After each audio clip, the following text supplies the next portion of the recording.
Hello friends, welcome to Unacademy. This is me doctor Siddharth Arora. Friends, ये ही एक opportunity है हमारे पास कि हम एक टॉपिक को इतना डिटेल में कर पाए, वो भी ऑन यूट्यूब, जिसको हम लोग एक एंकर के थ्रू कर रहे हैं। Now what is anchoring? Anchoring एक तरीका होता है पढ़ाई करने का कि आप किसी एक सोर्स को पकड़ो और उसी सोर्स के इर्द गिर्द सारी पढ़ाई करना स्टार्ट करो। जैसे जब मैं प्लस क्लासेस में पढ़ाता हूं तो I make the anchor source as the constitution of India. Constitution of India के आसपास ही मैं सब कुछ पढ़ाने लगता हूं। तो मैं वहां पर यूनिट 1 लेता हूं, राइट? तो वो यूनिट 1 मेरा यूनिट 1 नहीं होता, वो कॉन्स्टिट्यूशन ऑफ इंडिया का पार्ट 1, आर्टिकल 1 to 4 वहां से स्टार्ट करता हूं, and so on and so forth. Now अब जब कॉन्स्टिट्यूशन पढ़ा रहे होते हैं तो उसके लिए एक अलग इंटेंसिटी, बिकॉज उसमें डिफिकल्ट लैंग्वेज है, उसमें डिफिकल्ट कॉन्सेप्ट्स है, और वहां पे मुझे उसी टाइम इमीडिएट फीडबैक की जरूरत पड़ती है कि जो मैंने बताया वो तुम्हें समझ में आया या नहीं आया, which is not possible on YouTube. तो बहुत सारे लोग मैंने देखा है कि वो कॉन्स्टिट्यूशन पढ़ाने के एटलीस्ट प्रयास करते हैं ऑन यूट्यूब, बट वो बड़ा ही फेल्ड अटेम्प्ट होता है, बिकॉज उसका एक्चुअली सोर्स पहुंचता ही नहीं वहां तक, आगे जाता ही नहीं। उसके लिए एक बड़ा ही जबरदस्त फीडबैक मैकेनिज्म चाहिए होता है।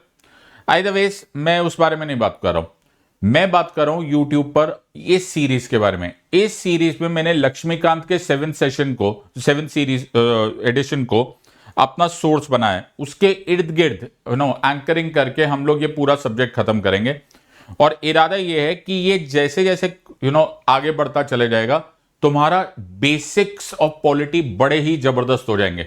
और उसका एक बहुत बड़ा एग्जाम्पल आज ही होगा, इन द सेंस कि आज जो हम टॉपिक डिटेल में कर रहे हैं, तुम्हारा level of understanding of fundamental rights कुछ और ही लेवल पे आ जाएगा, and I will be very happy to do this. In the meanwhile जो लोग मेरे साथ टेलीग्राम पे कनेक्ट करना चाहते हैं, ये मेरा कोड है, इस टेलीग्राम चैनल पर कनेक्ट हो जाओ। और हो सकता है आने वाले वक्त में जिस तरह से टेलीग्राम के बारे में खबरें आ रही है, हो सकता है कि हमें वहां से भी प्रोसीड करना पड़े। तो अगर आप टेलीग्राम चैनल पर आओगे मेरे, तो वहां पर मैंने एक व्हाट्सएप चैनल का भी लिंक डाला हुआ है, आप उसको भी कनेक्ट कर लो। क्या पता क्या हो जाए। आइडिया यहां पर है कि मुझे तुम्हारे साथ कनेक्शन होनी चाहिए, and that's the entire thing. Idea यहां पर यह है कि हम एक किताब के थ्रू पढ़ेंगे, और ट्यूसडे, थर्सडे, सैटरडे ये आपके पास वीडियोस आते चले जाएंगे। आपको पढ़ने का अपना इरादा बना के रखना है। मैं तुम्हारे लिए वीडियोस लेकर आ रहा हूं, बढ़ चढ़ के पार्टिसिपेट करो, ये तुम्हारे फायदे की चीज है, मेरा कोई फायदा नहीं है इसमें। मेरा जितना फायदा होना था वो हो चुका है। तुम्हारे तरफ से जो लव मिलना है, जो रिस्पेक्ट मिलना है, मुझे इस प्रोफेशन ने जो नेम फेम दिया है, उसके लिए मैं ऐसे ही बहुत शुक्रिया अदा करता हूं। मैं सिर्फ आप लोगों तक पहुंचना चाहता हूं, खासकर उन लोगों के पास जिनको बेसिक्स बिल्कुल नहीं आते, और जिन्होंने अभी तक कोई पेड वर्जन क्लासेस नहीं लिए। ये वीडियो सीरीज उनके लिए एक वरदान जैसी होगी। So let's try and connect. Either ways, अगर तुम चाहते हो, और अगर तुम्हारे पास फाइनेंशियल रिसोर्सेज की कोई प्रॉब्लम नहीं है, और तुम सीरियसली चाहते हो 1-to-1 इंटरैक्शन के साथ पढ़ाई करो, तो इस कोड को स्कैन कर लो। आप अनअकैडमी के एक वेबसाइट पे पहुंच जाओगे। जहां अनअकैडमी के वेबसाइट पे पहुंचोगे, वहां यूज करना कोड SIDLIVE, SIDLIVE। SIDLIVE जो कोड है वो यूज करते ही आप मेरी टीम का और अपने डिस्काउंट्स के हकदार हो जाओगे। ये हमारे बहुत अच्छा ऑफर चल रहा है 24,999 में। ये आज तक का बिगेस्ट ऑफर है अनअकैडमी की तरफ से। एक तो 50% ऑफ कर दिया, उसके बाद 6 महीने के एक्सटेंशन दे दिया। और क्या चाहिए तुम्हें लाइफ में? So you can use this code SIDLIVE, SIDLIVE, and join us. So ये बड़ा ही अच्छा अपॉर्चुनिटी है, नए बैचेस आ रहे हैं, and you can start this. ये सेशन नंबर 15 है, और सेशन नंबर 15 फंडामेंटल राइट्स का ये सेशन है। पिछली बार भी मैंने फंडामेंटल राइट्स ही पढ़ाया था, लेकिन फंडामेंटल राइट्स के मैंने बेसिक्स पढ़ाए थे। मैंने उस फंडामेंटल राइट्स में तुमको पढ़ाया था कि जो फंडामेंटल राइट्स है उसमें जो कीवर्ड है वो है कि पहले इनको डिफाइन कर लेते हैं। हाँ सर, कि फंडामेंटल क्या होता है और राइट्स क्या होते हैं, मैंने सबको डिफाइन किया। एक बार हम लोग वो क्विक रिविजन कर लेंगे तो it will do you a world of good. तो हम लोगों ने यहां पर राइट्स पढ़ा था। मैंने बोला था राइट्स जो थे वो क्लेम्स ऑफ एन इंडिविजुअल होते हैं, दावा होता है, वो एहसान नहीं होता। दैट इज नॉट एन एहसान कि यार तुमने ना, एक राजा है या कोई भी सरकार है, वो तुम पर जो भी दे रही है वो तुम्हें एहसान दे रही है। या भाई, जो हम तुम्हें दे रहे हैं ना, वो हमारी मर्जी, हम दे या ना दे, ये जब दे या ना दे वर्ड आ जाता है ना, तो वो राइट नहीं रहता, वो अधिकार नहीं रहता, वो हक ना दे रहता। तो जो मेरा है वो मेरा है, साडा हक इत्थे रख, ये बड़ा जरूरी है। That is the difference between somebody giving you a favour and something being claimed as a matter of right. So my position over here is कि हमारे पास राइट कब आए? हमारे पास राइट तब आए जब ये एहसान देना बंद हुआ। बिल्कुल सही बात है। तो ये एहसान देना कब बंद हुआ? एहसान देना बंद हुआ with a very big event, a watershed event in the history of legal world, जिसे बोला गया द बिग बैंग। तो एक बिग बैंग हुआ था, ओके। बिग बैंग एक बगावत के एंड पे हुआ था। जो मैंने तुम्हें ये एहसान वाली बात कही, उससे पहले रेक्स लेक्स होता था। राजा जो होता था रेक्स, उसे राजा, ओके, रेक्स जो था वो फैसला करता था कि कानून क्या होगा। इन अदर वर्ड्स, जो फैसला ही ये कर रहा है, ओके, तो कायदा ही वही बना रहा है, तो वो बोलते हैं ना, वही है कायदा जिसमें अपना है फायदा। तो राजा जो है वो वही कायदा बनाता था, वही रूल्स बनाता था, वही लॉज पास करता था जो उसके फायदे में होता था या फिर उसके सिकोफैंस के फायदे में होते थे। Either ways, long story short, हमारी सिचुएशन कुछ इस तरह से बढ़ती चली जा रही थी, लेकिन फिर बगावत हो गई। होता है ना, क्या पाप का घड़ा फूट जाता है। तो पाप का घड़ा फूट गया, और जब पाप का घड़ा फूट गया तो बगावत हो गई। और जब बगावत हुई तो उस बगावत के एंड पे ना राजा जीता ना सिटीजन जीते। एक संधि हुई, एक ट्रीटी हुई। उस ट्रीटी का नाम बोला गया मैग्ना कार्टा लिबर्टेटम। ये लिख लेना, ये कई बार क्वेश्चन आ चुका है। मैग्ना कार्टा लिबर्टेटम, इसको ग्रेट चार्टर बोला जाता है। राजा ने जब ये साइन किया, राजा का नाम किंग जॉन था, जगह थी इंग्लैंड, डेट थी 15 जून 1215, एग्जैक्ट प्लेस थी रनीमीड, विंडसर इन इंग्लैंड। वहां पर एक खेतों में, खेत में, फील्ड्स में, वहां पर ये सिग्नेचर हुआ था। बड़ा मोमेंटस जगह है, ओके। बोला जाता है कि यहीं से शुरू हुई लॉ की दुनिया, लीगल वर्ल्ड, ऑलराइट। और जब ये लीगल वर्ल्ड शुरू हुआ, सो वहां से उसको big bang of the legal world बोलते हैं। So it is called as the big bang of the legal world. Here is where the story started, rest is history, because यहां से लीगल वर्ल्ड की शुरुआत हुई। And that is what is all about big bang. So big bang of the legal world start, उस day को बोला गया Magna carta लिबर्टेटम। यहां से द एंटायर फॉर्मूला चेंज हो गया। जो रेक्स लेक्स का फॉर्मूला था, that is the king is the law, got inverted into what is called as lex rex, that is law is the king. तो the concept, कभी question आ गया तुम्हें कि रेक्स लेक्स का कॉन्सेप्ट लेक्स रेक्स में convert कब हुआ? Rex, R L, rex lex, king is the law की जगह लेक्स रेक्स का कॉन्सेप्ट कहां से आया? तो वो कॉन्सेप्ट आया from the big bang, that is Magna Carta. फिर मैंने तुम्हें ये बात बताई थी कि actually speaking there are many group of rights, okay. तो there are personal rights, marital rights, okay. शादीशुदा जो दंपति होती है, हस्बैंड का वाइफ के ऊपर, वाइफ का हस्बैंड के ऊपर कुछ राइट्स जनरेट हो जाते हैं, उनको कॉन्जुगल राइट्स बोला जाता है, मैट्रिमोनियल राइट्स बोला जाता है। पिता का सन के ऊपर, सन का पिता के ऊपर, डॉटर के ऊपर, राइट्स होते हैं, एंड वाइस वर्सा। ये रिश्तों से बनते हैं, राइट। आमतौर पे ये रिलेशनशिप, सोसाइटी इनको एक्सेप्ट करती है और स्टेट उनको एनफोर्स करती है। So these are the rights which are called as personal rights, fair enough. Then there are other group of rights जिनको बोलते हैं लीगल राइट्स। लीगल राइट्स वो राइट्स होते हैं जिन which are a function of the law. जिस देश में उस लॉ को रिकॉग्निशन मिलती है या एनफोर्सेबिलिटी मिलती है, वो लॉ एनफोर्स हो जाते हैं, बाकी छूट जाते हैं, okay.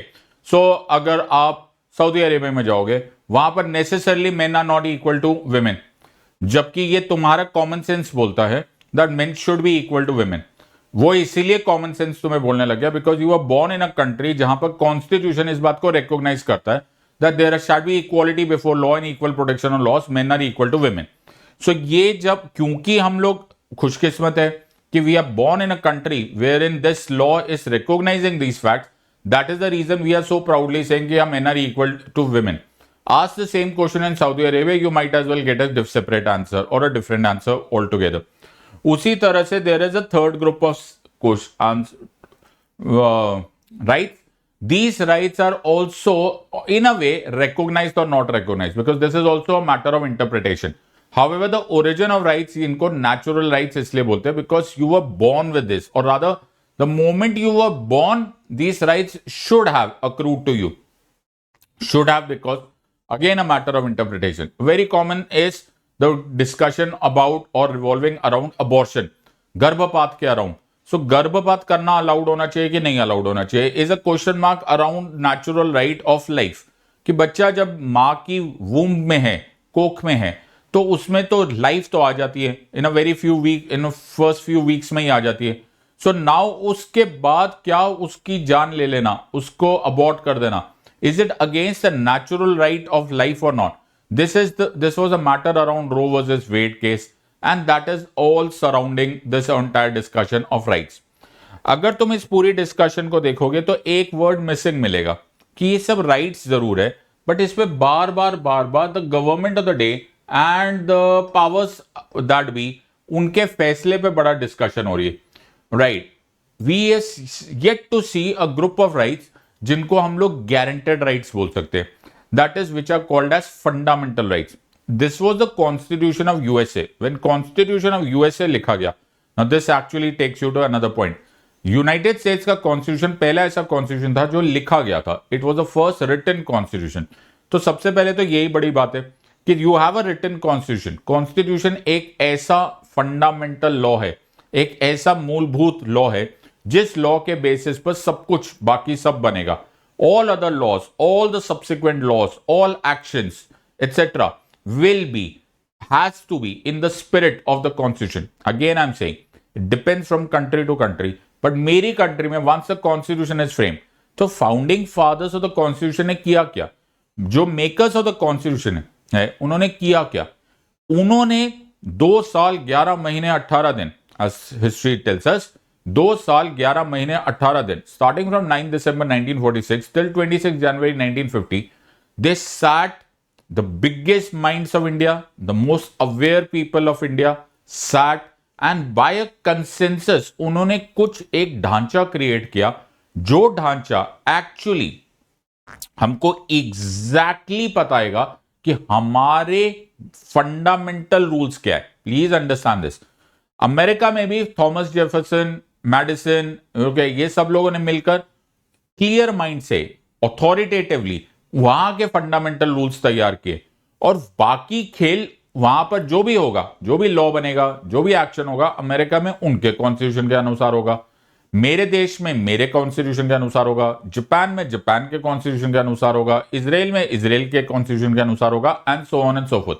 So I don't have I'm not in a position. So this is not my argument कि मेरा कॉन्स्टिट्यूशन तुम्हारे कॉन्स्टिट्यूशन से अच्छा है. That's your headache. This is my privilege.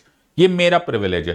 तुम्हारा कॉन्स्टिट्यूशन गलत हुआ, पाकिस्तान का कॉन्स्टिट्यूशन भगवान जाने है कि नहीं है, जो भी होगा, okay, I don't know and I am not here to जज देम. ओके, जैसा है तुम्हारी बदकिस्मती, लेकिन हमारी खुशकिस्मती कि बाबा साहब ने हमें एक कॉन्स्टिट्यूशन लिखा है.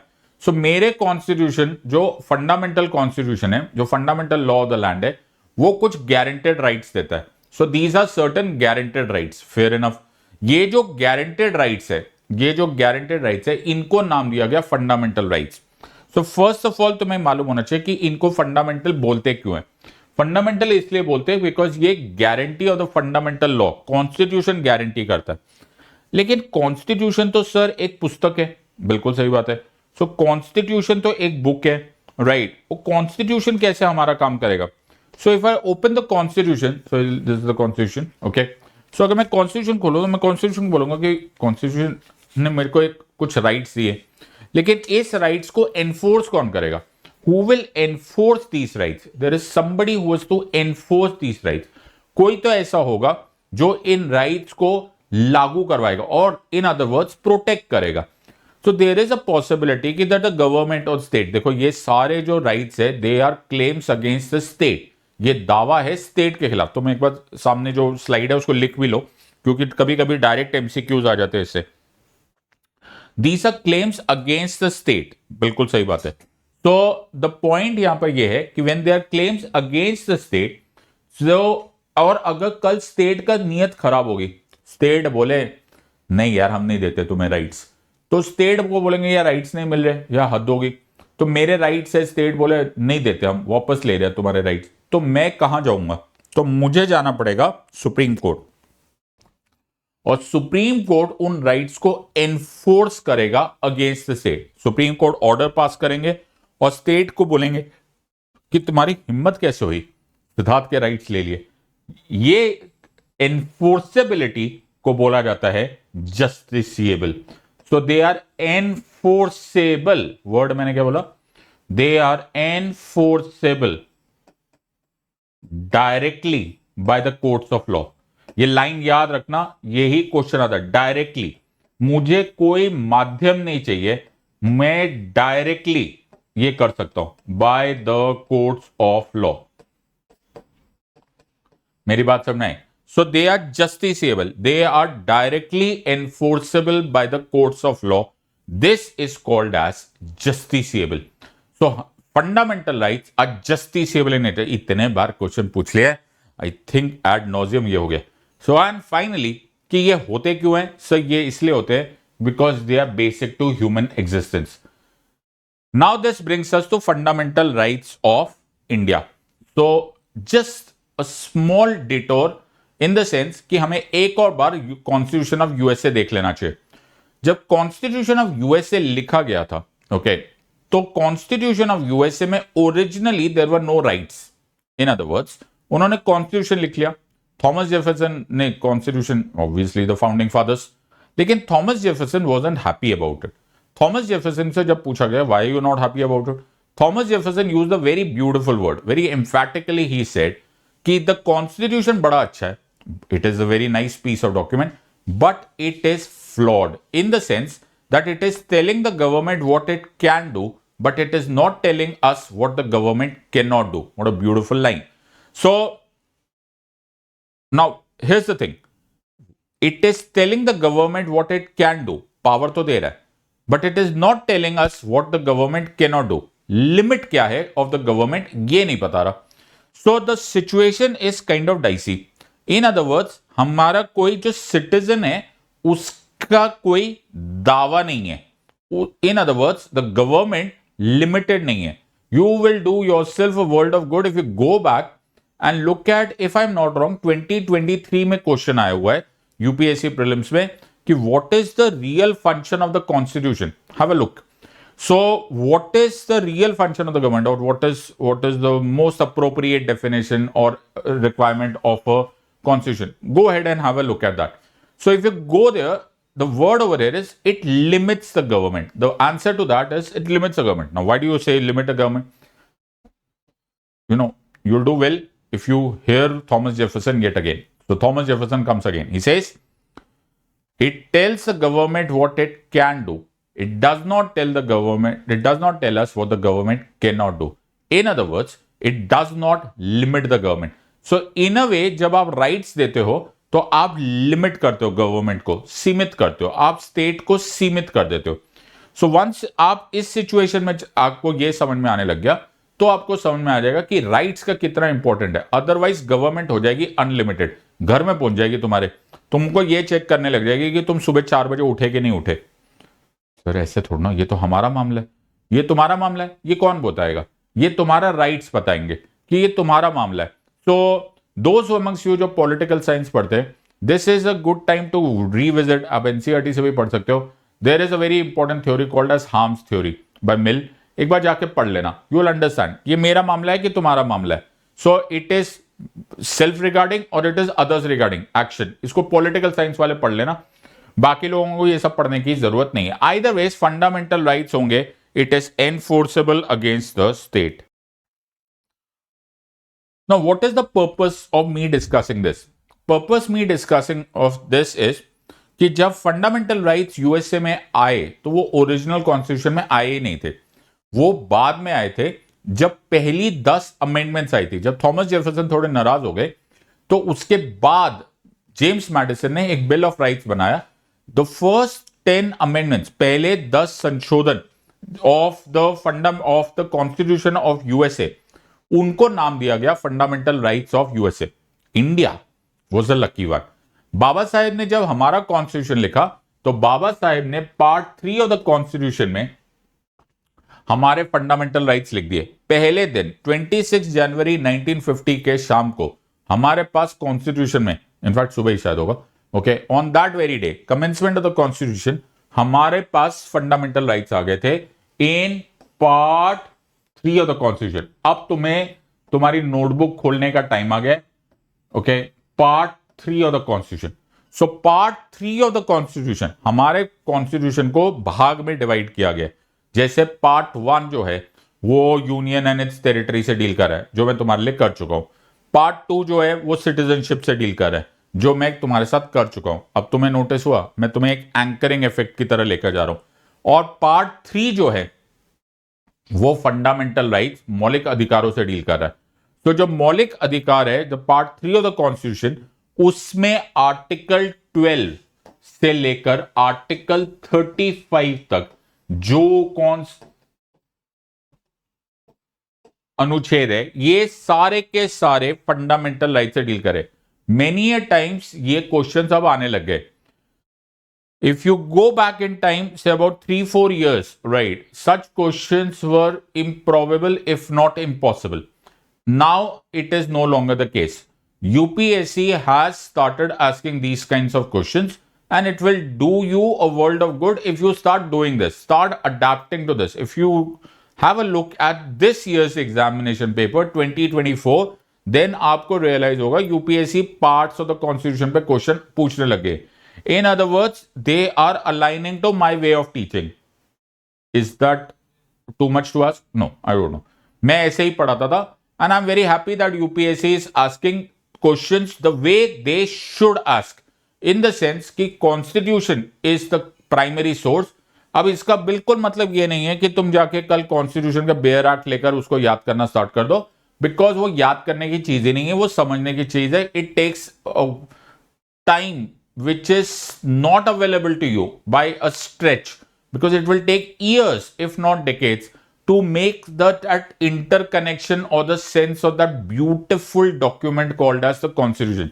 It is the produce of 2 years 11 months and 18 days of the biggest minds of India. I would suggest and I would actually forewarn you कि ऐसा कुछ कोशिश मत करना। I will do what is necessary for you. मैं तुम्हें interconnection पढ़ा दूंगा। Okay, we are professionals. I am a lawyer and a teacher, right, a lawyer by profession, teacher by passion.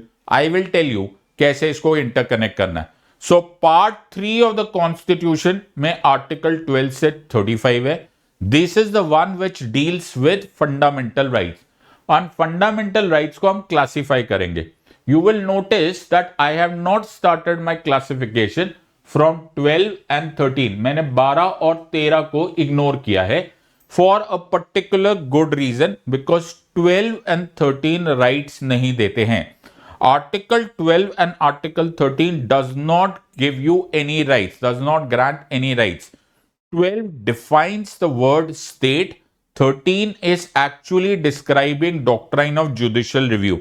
We will come back to that at a later stage. अभी के लिए directly चलते हैं on understanding the different sets of rights. तो different sets of rights को हम लोग classify करते हैं, राइट। और ये जो क्लासिफिकेशन है ये कॉन्स्टिट्यूशन के अनुसार ही है, लेकिन मैं थोड़ा सा उसे मॉडिफाई करूंगा just for your understanding of the subject. So let's try and understand this. So the first group of rights are called as rights of equality, right? ये लिखना स्टार्ट करोगे, only then you will be able to remember this. Article 14, 15, 16, 17 and 18 rights of equality है। और at a later stage, आज नहीं क्योंकि आज तो तुमने इसे पढ़ा ही है, at a later stage मैं इससे रिलेटेड तुम्हें एक रैपिड रिविजन क्विज भी दूंगा, सो तुम्हें इसे याद कर लेना चाहिए। The second group of rights, actually मैंने इसको सब डिवाइड कर दिया है फॉर माई अंडरस्टैंडिंग और रादर योर अंडरस्टैंडिंग, बट इनको राइट्स ऑफ प्रोटेक्शन बोलते हैं, जिनको आप 19 से लेकर 22 तक बोल सकते हो। Alternative way of remembering this is कि आप राइट्स ऑफ फ्रीडम अलग से याद रख लो, सारे 19 वाले फ्रीडम है और rights of protection actually 20, 21 and 22 है। Otherwise I leave it to you. तो या तो तुम याद रख लो कि राइट्स ऑफ प्रोटेक्शन है फ्रॉम आर्टिकल 19 से 22, या फिर राइट्स ऑफ फ्रीडम अलग से आर्टिकल 19 बोल दो और 20, 21 एंड 22 को राइट्स ऑफ प्रोटेक्शन बोल दो। Then you have rights against exploitation 23 and 24, फिर है राइट्स ऑफ रिलीजियस फ्रीडम, जो धर्म से रिलेटेड है. So rights of religious freedom are 25, 26, 27 and 28. I am asking you to keep writing because this is a direct question that will help you out.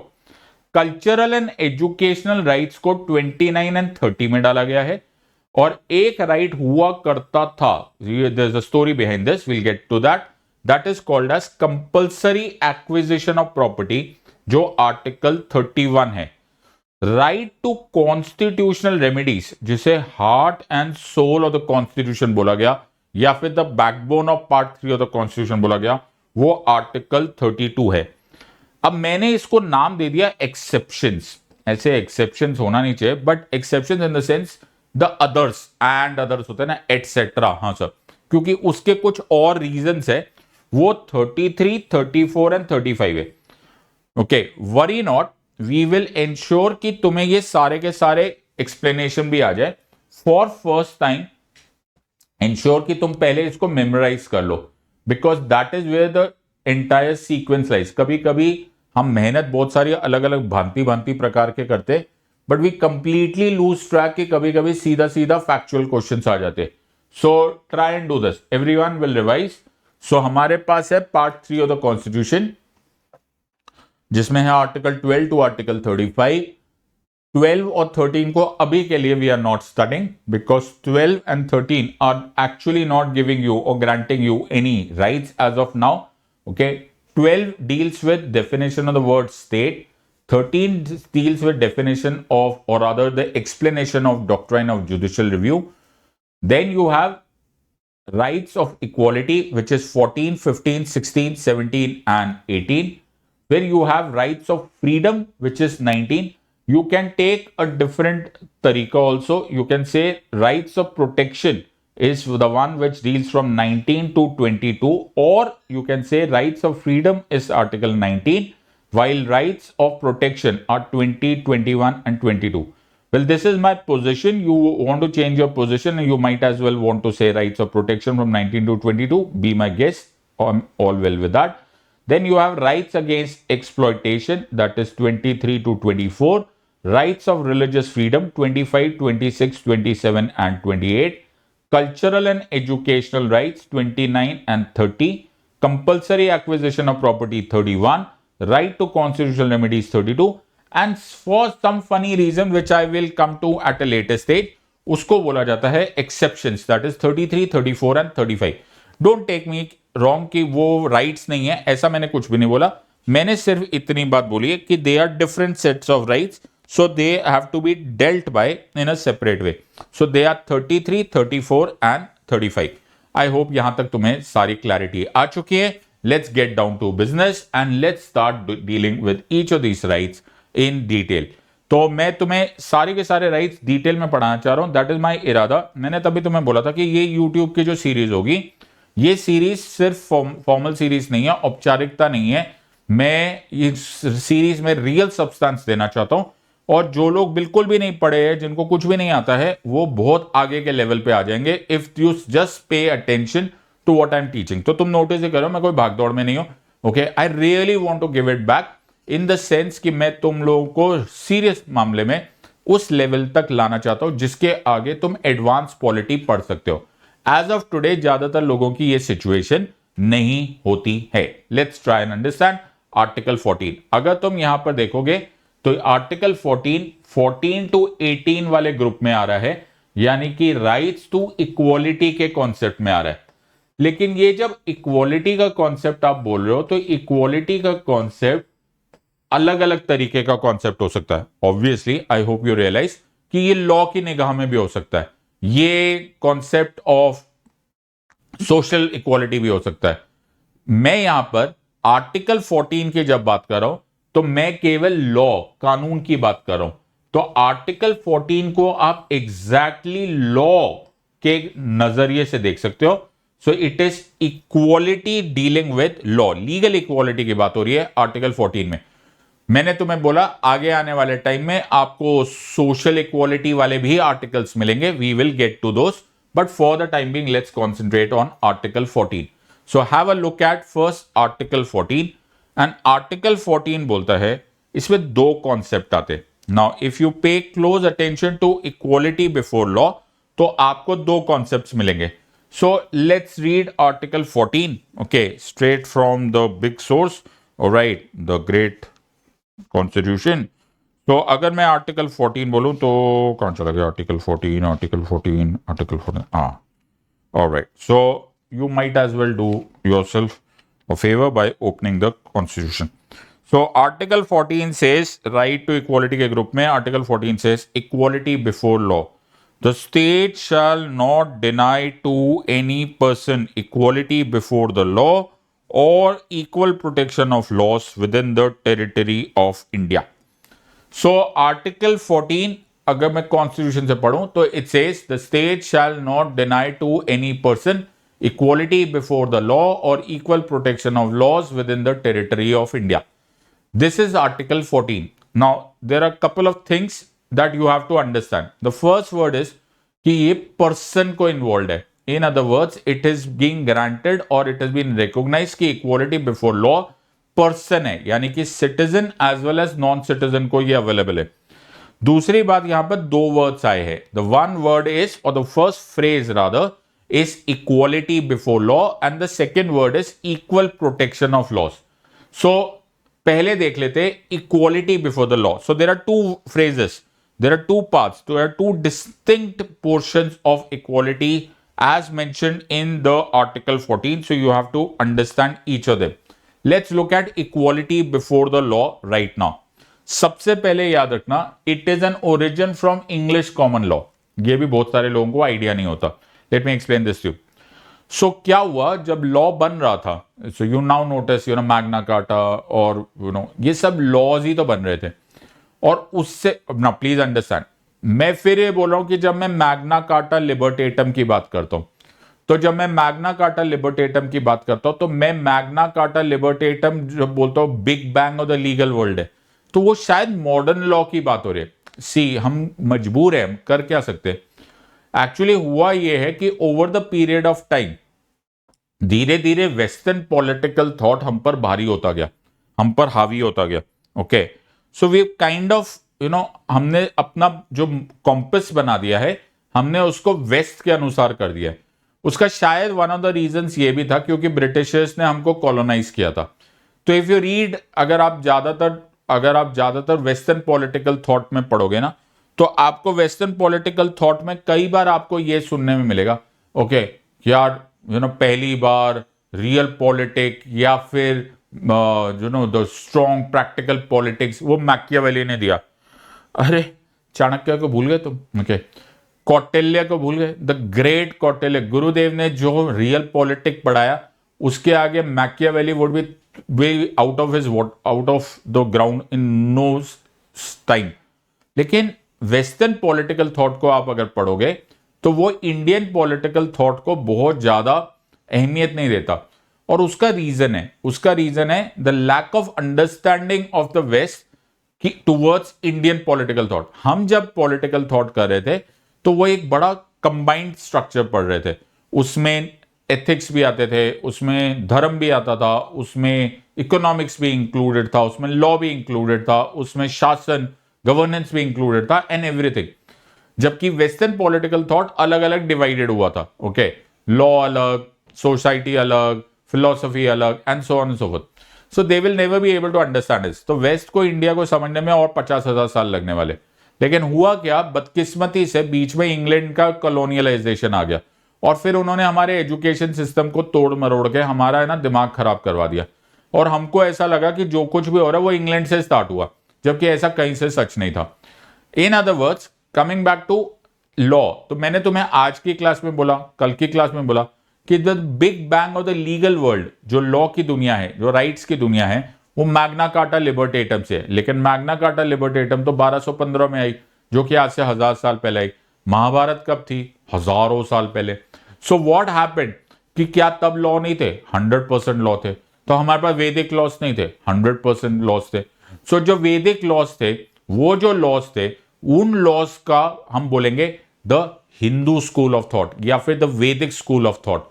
तो वैदिक school of law, उसी तरह से Roman laws भी थे, उसी तरह से ग्रीक लॉज भी थे, उसी तरह से अमेरिका जब बना तो अमेरिकन स्कूल ऑफ लॉज भी थे, इंग्लैंड के इंग्लैंड लॉज, इंग्लिश लॉज भी थे, या फिर इंग्लिश कॉमन लॉज थे। तो जब मैं बोलता हूं कॉमन लॉ, तो मैं यहां पे स्कूल ऑफ थॉट्स बोलता हूं कि अलग अलग टाइम पे, वैसे ही ये अलग अलग ग्रुप है, शरीयत laws for that matter. Okay, तो आपको ये सारे लॉज कहां से आ रहे हैं? ये सब स्कूल ऑफ लॉज है। ओके, सो जब मैं बोलता हूं इंग्लिश कॉमन लॉ, तो मैं क्या बोलूंगा?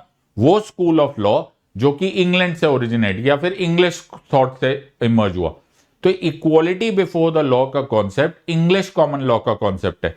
इसका मतलब है this means that all persons are equal before the law. ये बड़ा कॉमन है, तुमने कभी भी देखा होगा। ओके, तो तुमने कभी देखा होगा, आई थिंक ये फोटो थोड़ा सा उसमें चली गई, कलर हट गया। The lady of the law, okay, तुमने फोटो देखी होगी। ओके, वो ऐसे करके तराजू लेकर लेडी ऑफ द लॉ खड़ी है। वो जो लेडी ऑफ द लॉ है, उनके आंखों पर एक पट्टी है, राइट। लोगों ने उसका कुछ अलग ही बोल दिया कि वो अंधा कानून है। इट्स सर्टेनली नॉट अंधा कानून। Okay, it is equality before the law. What is that lady of law saying? Lady of law बोल रही है कि जो भी मेरे सामने आएगा, वो राजा है कि गरीब है, वो पावरफुल है कि पावरलेस है, वो मैन है कि वुमेन है, आई डोंट केयर, मेरे लिए सब लोग इक्वल है। इस कॉन्सेप्ट को इंग्लिश कॉमन लॉ में इक्वालिटी बिफोर लॉ का कॉन्सेप्ट बोलते हैं। So you can read this now. It says equality before law, no person can be discriminated against on the basis of race, caste, sex, religion, or rather any other ground. So the equality before law दो बातें बोल रहा है, एक कि everyone is equal, और दूसरा word is that there shall be no discrimination. So if you pay close attention, what does Article 14 say? The state shall not deny to any person. Furthermore, there are two words, okay, two phrases. One is equality before the law, the other one is equal protection of laws. Let's moving on to the next point. So हमारे पास equality before law. Now I am also training you for, अगर तुम mains की तैयारी कर रहे हो तो तुम साथ में भी कर सकते हो। So such codes will come handy. Doctor Jennings का वर्ड था, law must be enforce and administered equally among those who are equals. The right to sue and to be sued for the same action must be the same for all subjects of the age of majority and maturity without any distinction on the grounds of race, religion, caste, social status, wealth, influence, etc. So now you know where I'm coming from. So Dr. Jennings, when he is giving a comment on the concept of equality before law, वो यही बहुत बोले कि अगर same मुद्दा है तो I should be able to sue यानी कि मैं केस कर सकता हूं, और सेम मुद्दे होने पर रिगार्डलेस ऑफ कि तुम कौन हो, तुम्हारे ऊपर भी केस हो सकता है। So law must B enforced and administered equally among those who are equals. The right to sue and to be sued for the same action must be the same for all subjects of age of majority, यानी कि जो point है, और उसमें distinction नहीं होनी चाहिए किसी race, religion, caste, social status, wealth और इन्फ्लुएंस। अमीर हो गरीब हो अपने को फर्क नहीं पड़ता, इक्वालिटी बिफोर द लॉ है। लॉ की निगाहों में हम सब सेम है। ये कॉन्सेप्ट को नेगेटिव डेफिनेशन बोला जाता है। क्या बोला जाता है? इसको नेगेटिव डेफिनेशन बोला जाता है। इसको नेगेटिव क्यों बोला जाता है? इक्वालिटी बिफोर द लॉ का नेगेटिव इसलिए बोला जाता है बिकॉज एक्चुअली आपको मना किया जा रहा है, स्टेट शैल नॉट डिनाई, तुम डिस्क्रिमिनेट नहीं कर सकते। Moving on, the next concept is called as equal protection of laws. Now this is very interesting. Now सबसे पहले you have to make a distinction, so do a compare and contrast exercise while you are studying this, right? So वहां पर है equality before law, यहां पर है equal protection of laws. Equality before law originates from the English common law concept, in the same way equal protection of laws comes from the American law concept. Alright, so now pay attention very clearly. So before I explain it to you, you should read it and you should actually try and write it also. That all persons in similar circumstances shall be given the same rights and liabilities. It essentially means that equals are to be treated equally and there must be no discrimination against them. Equals and unequals cannot be put in the same footing and be treated without discrimination. Sir ये तो बहुत ज्यादा हो गया है ना, मैं भी समझाने की कोशिश करता हूं. सो आई एम श्योर कि ये थोड़ा सा ज्यादा हो गया. सो मैं तुमको इसको एक्सप्लेन करता हूं and I think you will be in a better position. Let me explain this to. Okay, understand this. तो ये एक एक्सीडेंट हुआ था. ओके, बड़े चर्चाओं में था. हाँ sir. Now try and understand this part. Okay, so let me explain this to you. तो ये है Porsche crash case. Juvenile justice board revokes bail for teen involved in fatal accident. Juvenile justice care and protection of children act of 2015. ये exception है. Okay, ये extra गया. Right, now pay close attention. Now try and understand this. एक adult 18 साल से उम्र उसकी ज्यादा है, 18 साल से उसकी उम्र ज्यादा है, वो मेजर है. लॉ में उसको मेजर बोलते हैं, द एज ऑफ मेजोरिटी बोलते हैं. जब वो एज ऑफ मेजोरिटी में, तो दो लोगों ने एक्सीडेंट किया. ओके, हम जस्ट मैं बस दो कुछ चीज निकाल के बता देता हूं. हाँ, तो let me explain this to you. Okay, I just explain this. तो मान के चलो कि ये दो है, ये दो एडल्ट्स है. राइट, ये दो एडल्ट्स है और इन दोनों एडल्ट्स ने, दोनों 18 साल के ऊपर है और दोनों गाड़ी चला रहे थे और दोनों ने एक्सीडेंट किया. तो सेम क्राइम है, सेम ऑफेंस है, सेम लॉ है, सेम कंट्री है. मान के चलो कि नुकसान भी सेम ही हुआ है, जो भी हुआ. तो मैं क्या बोलूंगा, फिर तो कोई प्रॉब्लम नहीं सर. मैं बोलूंगा equals must be treated equally. बिल्कुल सही बात है. तो equals must be treated equally, बिल्कुल सही बात है. लेकिन आज का मुद्दा कुछ और है सर. आज का मुद्दा क्या है? आज का मुद्दा यह है कि जो दूसरा क्राइम किया गया है, वो दूसरा क्राइम एक टीनेजर ने किया है. एक 18 साल से उम्र कम है उसकी. हमारे लॉ की निगाहों में ऐसे बच्चे को जुवेनाइल, या ऐसे बंदे को जुवेनाइल बोलते हैं. वो बच्चा भी नहीं है, वो जुवेनाइल है. वो एडल्ट भी नहीं है, वो जुवेनाइल है. उसके लिए एक स्पेशल लॉ बनाया गया है. उस लॉ को बोला गया जो juvenile justice care and protection of children act of 2015. तो हमारा यह मानना है कि लॉ की निगाह में, मतलब parliament in its on it's wisdom, उन्होंने बोला है कि यार इनको अनइक्वल ट्रीट किया जाएगा. तो मैंने क्या बोला, हमारी कहानी क्या थी? हमारी कहानी थी सर कि equals must be treated equally. बिल्कुल, equals must be treated equally. However, unequals must not be treated equally. Unequals को अलग अलग ट्रीटमेंट मिलनी चाहिए. ये क्यों? ये इसीलिए क्योंकि हमारे पास दो कॉन्सेप्ट है, equality before the law and equal protection of loss. अगर तुम इस केस को देखो तो ये जुवेनाइल जस्टिस बोर्ड ने इस मैटर को सुना. कोर्ट फॉर जुवेनाइल्स ने इस मैटर को सुना, क्योंकि जो गाड़ी चला रहा था allegedly was less than 18 years, उसको जुवेनाइल माना जाएगा. तो equals have to be treated equally. लेकिन ये अनइक्वल हुआ बिकॉज ये जुवेनाइल है. तो इसके लिए अलग लॉ बनेगा और उस लॉ के अनुसार इसकी ट्रीटमेंट होगी. इनफैक्ट इसको जो सजा मिलेगी वो भी काफी लीनियंट होगी as compare to a person अगर वो एडल्ट होता, 18 साल से ऊपर होता. सो इनफैक्ट लॉ ही एप्लीकेबल नहीं होगा. जो तुम्हारा नॉर्मल लॉ होगा वो लॉ ही इस पर लागू नहीं होगा. क्यों नहीं लागू होगा? बिकॉज हमारे आर्टिकल 14 में दो कॉन्सेप्ट्स है. एक कॉन्सेप्ट है इक्वालिटी बिफोर लॉ और दूसरा कॉन्सेप्ट है इक्वल प्रोटेक्शन ऑफ लॉस. तो हमारे पास, अब ध्यान से सुनो, persons in similar circumstances shall be given the same rights and liabilities. जो सेम सिचुएशन में है उनको सेम राइट्स एंड लाइबिलिटीज दिए जाएंगे. Equals are to be treated equally, there must be no discrimination. अगर दो लोग गाड़ी चलाने वाले सेम है, दोनों 20-20 साल के हैं या 18 साल से ऊपर है, और फिर तुम्हें सुनाई दिया ओहो एक को दूसरा लॉ अप्लाई कर रहे, दूसरे को दूसरा लॉ अप्लाई कर रहे, तो तुम चिल्ला उठोगे कि नहीं यार ये तो गलत है, ये तो लॉ के खिलाफ है, ये कॉन्स्टिट्यूशन के खिलाफ है. This is not done. Under no circumstances we are going to allow this. Having said so, अगर दो अलग अलग सिचुएशन है, जैसे एक एडल्ट है और एक जुवेनाइल है, तो इक्वल्स एंड अनइक्वल्स, ओहो लाइन समझो, can not be put in the same footing, वो भी इनजस्टिस है।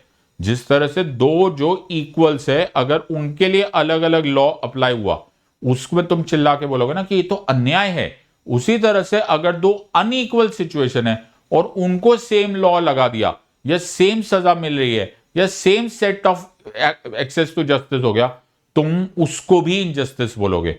कमाल हो गया। सो ये एक्चुअली लाइन एरिस्टोटल की थी। ओके, एरिस्टोटल ने बहुत पहले ये बात बोली थी, equals must be treated equally, unequals must not be treated equally. तो ये बड़ा अच्छा कॉन्सेप्ट है और यही American law school of thought में आया और ये इसीलिए एक पॉजिटिव कॉन्सेप्ट है।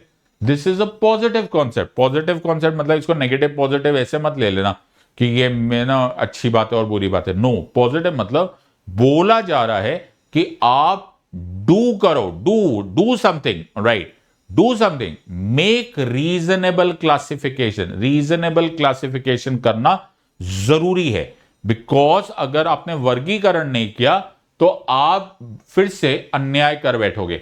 So this is the entire context है, the word has to be reasonable classification. Yes, मैं यहां पर इस बात को समझाना बड़ा जरूरी समझता हूं कि रीजनेबल क्लासिफिकेशन क्या होता है। आप ऐसे ही किसी को फेवर करने के लिए ये नहीं बोल सकते कि यार इसको ना अलग ट्रीट कर लेते। ओके, क्यों अलग ट्रीट कर रहे हो? मैं इसलिए अलग ट्रीट कर रहा हूं क्योंकि मुझे ये अच्छा लग रहा है, सॉरी, या मैं इसलिए अलग कर रहा हूं क्योंकि मेरे को ऐसा मन में आया ना, मैं इसको फेवर करना चाहता हूं। Extremely dissatisfying, extremely wrong. जो भी वर्गीकरण करना चाहता है, जैसे अभी अभी हमने किया कि बच्चों में या हम जुवेनाइल्स, चिल्ड्रन, एडल्ट्स, हमने रीजनेबल क्लासिफाई किया। तो तुम्हें जैसे जान के बड़ी अचंबा होगा कि अगर तुम 7 साल से नीचे का बच्चा लो, ओके, और उसने तुम्हें गोली भी मार दी ना, तो उसकी कोई कल्पेबिलिटी नहीं होती। इन अदर वर्ड्स हम सोचते हैं बच्चे मन के सच्चे। ये क्या बात हुई? हाँ, because law classifies him as a child who does not have the sense और मेंसरिया टू किल, तो उसे गलती मानी जा सकती है। उसी तरह से जुवेनाइल्स उससे ऊंचे, उनको ये तो समझ में आ गया कि वो गलती हुई है, लेकिन उसको आप गुनाह ऑफ एन एडल्ट से कंपेयर नहीं कर सकते। उसी तरह से आप कंपेयर एडल्ट में जाओगे तो उसको थर्ड कैटेगरी। अब ये क्या समझ रहे हो?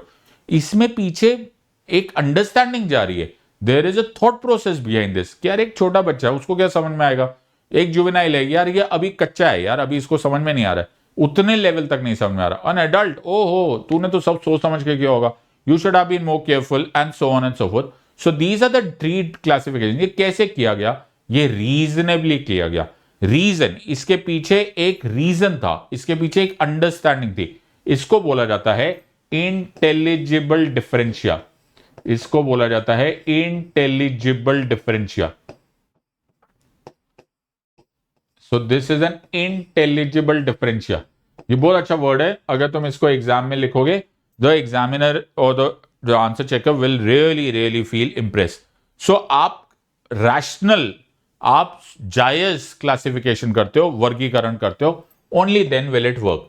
सो अगर जैसे ये बच्चा है, ये नोनू बेबी है, नोनू बेबी क्या रो रहा है? नोनू बेबी बोल रहा है कि मुझे वोटिंग क्यों नहीं करने दे रहे, ये डिस्क्रिमिनेशन है। हाँ सर, बेचारे को वोट नहीं करने दे रहे, छोटा बच्चा है ये, 5 साल का, 3 साल का।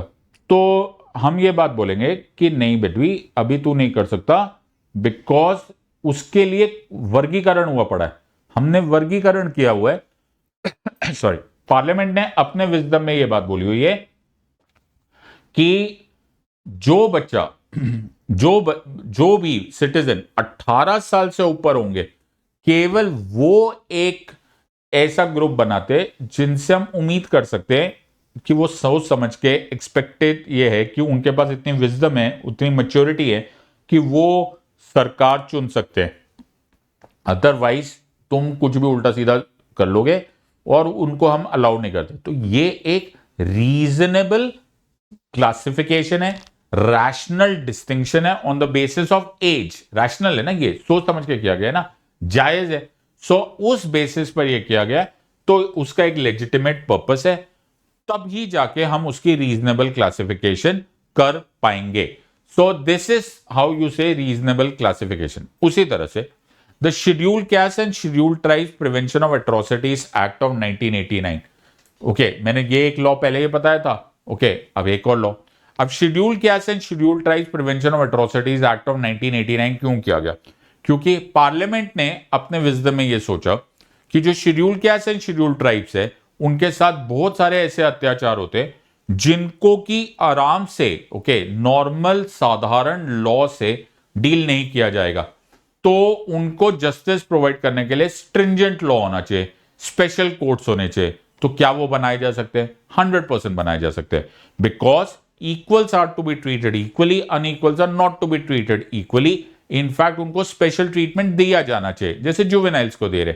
सो you can do this also. अगर तुम नोटिस करो, राइट, जो मैंने तुम्हारे सामने यहां पे देखा है, एक बार सामने क्लासिफिकेशन देख लो। It will help you in writing an answer while you are preparing for this exam। तो क्विकली इसको कॉपी कर लो।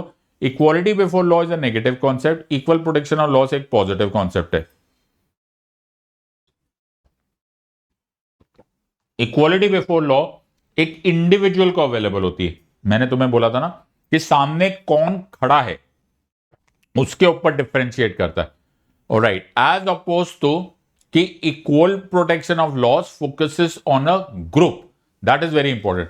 फिर इक्वालिटी बिफोर लॉ सबको समानता की निगाहों से देख रहे हैं। Everyone is to be treated equally under the law, सब लोगों को सेम है। While equal protection of laws एक तरह से क्लासिफिकेशन कर रहा है, उसमें ध्यान से देखा जा रहा है या सेपरेट ट्रीटमेंट, डिफरेंट ट्रीटमेंट। तो एक लाइन समझो, क्या मैं ये बात बोल सकता हूं कि every different treatment is not necessary? मेरी बात ध्यान सुनना, every different treatment is not necessary और डिस्क्रिमिनेशन, भेदभाव नहीं बोल सकते।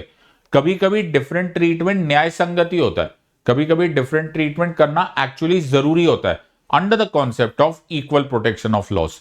सो ये बड़ा जरूरी होता है। आप ये नहीं बोल सकते यार उसने डिफरेंट ट्रीटमेंट किया, डिफरेंट ट्रीटमेंट किया लेकिन वो जरूरी था, वो न्याय संगत था, वो रीजनेबली क्लासिफाई था, वो वर्गीकरण सही किया गया था, एंड ऑन दैट बेसिस वो ठीक है, अच्छी बात है, करना चाहिए था, बिकॉज दैट इज समथिंग मेरा कॉन्स्टिट्यूशन मुझे अलाउ करता है, equal protection of laws, equality before the law. So equals are to be treated equally, unequals are not to be treated equally. So there are certain exceptions. Okay, we'll get to this at a later stage जब हम इसको समझने की कोशिश करेंगे। Next group of rights are called as Article 15। मैंने तुम्हें क्या बोला था? मैंने तुम लोगों को यह बात बताई थी कि हमारे पास अलग अलग तरीके की इक्वालिटी होगी। अभी हमने जो किया वो लीगल इक्वालिटी है, राइट? हमने जो किया वो लीगल इक्वालिटी है। लॉ की निगाहों में हमने दो कॉन्सेप्ट पढ़ लिए, equality before law, equal protection of loss with in the territory of India. लेकिन लॉ है, लेकिन इक्वालिटी तो सर कहीं और जगह पे भी लग सकती है। बिल्कुल सही बात है। So let me explain first article 15। पहले मैं तुम्हें शब्दों में समझा देता हूं and then we will get down to the brass tacks and will try and understand कि और क्या इसमें काम की चीजें हम लोग पढ़ सकते हैं। Let's pay close attention to this part. So पहले इसको लैंग्वेज समझ लेते हैं। सो एक बार पहले आर्टिकल 15 पढ़ लेते हैं और तुम भी खोल के पढ़ लो कॉन्स्टिट्यूशन। अगर तुम्हारे पास कॉन्स्टिट्यूशन नहीं है तो बेराट खरीद लो, पीडीएफ भी मिलता है वेबसाइट्स पे बड़े आराम से। सो 50।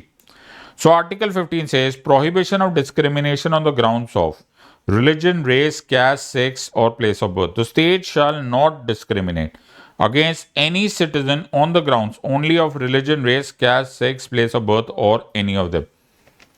तो क्या बोला गया? तो आर्टिकल 15 फिर से वर्ड्स वही use word, the state shall not discriminate against any citizen only on the grounds of race, religion, caste, sex, place of birth or any of them. Now this is a very important word. The word here is only. The word is only on the grounds of race, religion, caste, sex, place of birth or any of them. Now this is a very interesting take on this. Now what am I trying to tell you? So religion, race, caste, sex, place of birth or any of them पर आपका भेदभाव नहीं किया जा सकता. Now I am for the time being speaking of only these grounds, right? Let me explain this to you. Discrimination, भेदभाव। जब हम भेदभाव की बात करते हैं, ओके, जब हम भेदभाव, separate treatment, different treatment, let me give you an example. तो मान के चलो कि एक स्टेट सरकार एक एकेडमिक एग्जाम कंडक्ट कर रही है, एक एंट्रेंस एग्जाम कंडक्ट कर रही है। I am just giving an example, let's for the time being understand, और थोड़ी देर के लिए रिजर्वेशन वगैरह थॉट हटाकर just try and understand a normal thing. तो एग्जाम ये आ रही है कि इस एग्जाम को जो पास करेगा उसको पर्टिकुलर गवर्नमेंट जॉब मिलेगा, right. For the time being as I said, reservation को इग्नोर करना, we'll get to reservation in just and wait. So moving on, so here's the thing, situation यहां पे है कि एक जॉब है, ओके, स्टेट का जॉब है, राइट, और वो जो स्टेट का जॉब है या फिर एक स्टेट का कोई जिम्नेशियम है या फिर स्टेट की कोई पब्लिक प्लेस है या स्टेट का कोई बेदिंग घाट है या स्टेट की कोई शॉप है या स्टेट की कोई पब्लिक स्पेस है जिसको पब्लिक नोटिफिकेशन के लिए रिलीज कर दिया गया है, एनी ऑफ देम, ओके, कोई शॉप, कोई access to places of worship, और स्टेट बोलता है, और स्टेट सरकार एक लॉ फॉर एग्जाम्पल पास करते हैं कि x can enter, x can not और वाई कैन नॉट एंटर। और मुझे यह बात पता चला कि एक्स और वाई के बीच में जो डिस्टिंक्शन है, जो डिफरेंस है, वो और कुछ नहीं है, सिर्फ है या तो रेस या रिलीजन या कैस्ट या सेक्स या any of them, you know, place of birth और एनी ऑफ देम, या तो इनकी कॉम्बिनेशन। इन अदर वर्ड्स, मैं सीधा उस टाइम चिल्ला के बोलूंगा, नो स्टेट, आप ऐसा लॉ नहीं बना सकते, आप ऐसा ऑर्डर नहीं पास कर सकते, बिकॉज मेरा आर्टिकल 15 क्लियर शब्दों में मुझे यह बात बोल रहा है कि आप इस तरह की डिस्क्रिमिनेशन नहीं कर सकते। Religion, race, caste, sex, place of birth और एनी ऑफ देम के बेसिस पर आप इस तरह की डिस्क्रिमिनेशन नहीं कर सकते, आपको मना है, फेयर इनफ। तो और अलाउड है, let me explain this to you.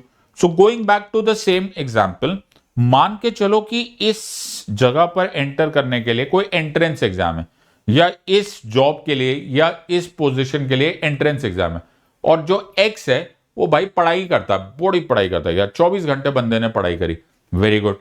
और वाई जो है वो नालायक है, okay, he is not studying, he does not spend one moment. Entrance exam हुई, for the timing as I said, please ignore the concept of reservation, we'll get to that at a later stage. X जो है वो पढ़ाई, okay, उससे पढ़ाई करी, he is a sharp boy, और उसने वो एग्जाम पास कर ली। वाई जो है उससे पढ़ाई नहीं की, सारा टाइम मूवी देखता रहा, ओके, इंस्टाग्राम पे घूमता रहा और फेल हो गया। Now he can not cry out loud या he can not cry out foul कि यार ओहो ये तो मेरे साथ गलत हो गया, मेरे साथ तो डिस्क्रिमिनेशन हो गई, क्योंकि मैं फेल हो गया और क्योंकि मैंने पढ़ाई नहीं की थी मुझे ये फला फला जॉब नहीं मिला। तो स्टेट बोलेगा कि आर्टिकल 15 ध्यान से पढ़ लो, वी आर अलाउड और rather we are stop from discrimination only on the grounds of religion, race, caste, sex, place of birth or any of them and nothing else. So we are not talking about academic performance. कुछ कुछ चीजें पैसे पे भी dependent होती है, which is rightly so, okay? तो तुम लोगों को बोलेंगे यार मेरे को ना प्लेन में जाने का है, ओके, स्टेट बोलेगा प्लेन में जाओ, ओके, अपनी गाड़ी अपना टिकट खरीदो और चले जाओ। अब वहां पर तुम्हारी भी तो डिस्टिंक्शन है ना यार, मेरे प्लेन में जाने की है ना 50,000 रुपए की टिकट है, ओके, ट्रेन में जाने की 2,000 रुपए की टिकट है, ओके, तो तुम्हारे पास 2,000 है, तो तुम वहां पे यू कांट स्टार्ट शाउटिंग कि है ना मेरे को ना डिस्क्रिमिनेशन हो रही है। बोलेंगे no no no, religion, race, caste, sex, place of birth और any of them and nothing else. So यहां पर हाँ, ऑब्वियसली अगर तुम दोनों के पास पैसे है, तुम्हारे पास भी 50,000 है, बाजू वाले के पास भी 50,000 है, both of you are equal in terms of money, however you are still not able to और you are not allowed the access to the same airport और the means of communication or bathing ghats or whatever public places, then you might start saying कि मेरा article 15 violate हो रहा है. So this is article 15 and I hope you understand that this is dealing more with social equality rather than the legal equality which was being dealt by article 14. Now article 15(1) and 15(2), 15 subclause 1, 15 subclause 2 is negative in nature. Now what do you mean by negative in nature? Negative in nature implies that the state is being asked not to do something. In other words, they're being asked not to discriminate. Now, this is very crucial that you pay close attention to that. जब भी ये बात हो रही है कि बोला गया कि there shall be no discrimination on the basis of race, religion, caste, sex, place of birth. In other words, the state is being prohibited. They're being asked, don't do this. However, इसी article 15 में 15 subclause 3 uses a very beautiful change in language. So there's a shift in language. It says nothing in this article shall prevent the state from making special provision for women and children. So this is nothing in this article shall prevent the state from making special provision for women and children. Now this is very interesting. Here you are being told that the state can do something. The crucial word is state can do something. Yes, that's the word here. The state can do something. You are being asked that the state is gives. This is a positive shift. This is a positive twist in the story. 15 subclause 1, 15 subclause 2 is negative in nature. 15 subclause 3 is positive in nature. It says nothing in this article shall prevent the state from making any special provision for women and children. So क्या हमारे यहाँ पर तुमने हमारे देश में देखा है कि हमारे यहाँ पर विमेन एंड चिल्ड्रन के लिए गवर्नमेंट के अलग लॉज बनते हैं, अलग पॉलिसीज बनती हैं, वहां पर सब्सिडाइज रेट पर एजुकेशन होती है, कहीं कहीं पे तो फ्री एजुकेशन होती है, कुछ ऐसे लॉज भी बनते हैं जो विमेन सेंट्रिक लॉज होते हैं, जो विमेन को प्रोटेक्ट करने के लिए होते हैं, जैसे डोमेस्टिक वायलेंस एक्ट है, डाउरी प्रोहिबिशन एक्ट है। ओके, तो तुम क्या बोल सकते हो, तुम अगर you don't understand the subject तो तुम्हें लगेगा ओहो सर ये तो गड़बड़ होगी, ये तो बहुत बड़ी गड़बड़ होगी। अभी अभी आपने बोला था 15 सब क्लॉज 1 और 15 सब क्लॉज 2 में कि the state shall not discriminate against any citizen only on the grounds of race, religion, caste, sex, place of birth. और यहां पर आप सेपरेट लॉज बना रहे हो, सेपरेट पॉलिसीज बना रहे हो, तो तुम्हें 15 सब क्लॉज 3 पढ़ना पड़ेगा। So you will have to read 15 sub clause 3। तो स्टेट कैन मेक लॉज और टेक एग्जीक्यूटिव एक्शन जो कि स्पेशली विमेन एंड चिल्ड्रन को फेवर कर रहा होगा। तो ये अलाउड है, 100% अलाउड है, दिस इज 100% अलाउड। इसी को पॉजिटिव या फिर अफर्मेटिव स्टेप्स बोलते हैं। उसी तरह से 15 सब क्लॉज 4 को पढ़ो। 15 sub clause 4 actually original constitution में केवल 15 सब क्लॉज 1, 2 और 3 था। 15 सब क्लॉज 4 बाद में आया था by the first constitutional amendment act, पहले संशोधन के बाद आया था। बट 15 सब क्लॉज 4 भी एक पॉजिटिव स्टेप है। Read this, nothing in this article और इन क्लॉज 2 ऑफ आर्टिकल 29, उसको बाद में कर लेते हैं, shall prevent the state from making any special provision for the advancement of any socially and educationally backward classes of citizens or for the scheduled caste and the scheduled tribes. Now this is very interesting. Exact line को मैं अगर I just extrapolate on one another or rather juxtapose on one another, तो 15 sub clause 3 की भाषा कुछ इधर से ही लग रही है। वहां पे भी था nothing in this article shall prevent the state from making any special provision for women and children. तो वो मैंने तुम्हें क्या बोला था, वो एक पॉजिटिव स्टेप है, वो अफर्मेटिव स्टेप है, वो अलाउड है, it is good, it is an way of understanding the entire subject. और उसी तरह से 15 सब क्लॉज 4 भी सेम ही लैंग्वेज बोल रहा है, nothing in this article shall prevent the state from making any special provision for, यहां पर instead of women and children we are using the word alternatively is socially and educationally backward classes. Now this is very interesting. And for scheduled castes and scheduled tribes. अगर when we'll come to it, okay, when we'll read this, okay, तब तुम्हें एक दिन DPSP पढ़ते time article 46 दिखाई देगा। सो उस time जब पढ़ेंगे तब पढ़ेंगे, अभी थोड़ा सा पढ़ लेते। Okay, so 46 I'll read it, pay close attention or you will find certain kind of a rhythm here or a rhyming here. 46. Promotion of educational and economic interests of scheduled castes and scheduled tribes and other weaker sections.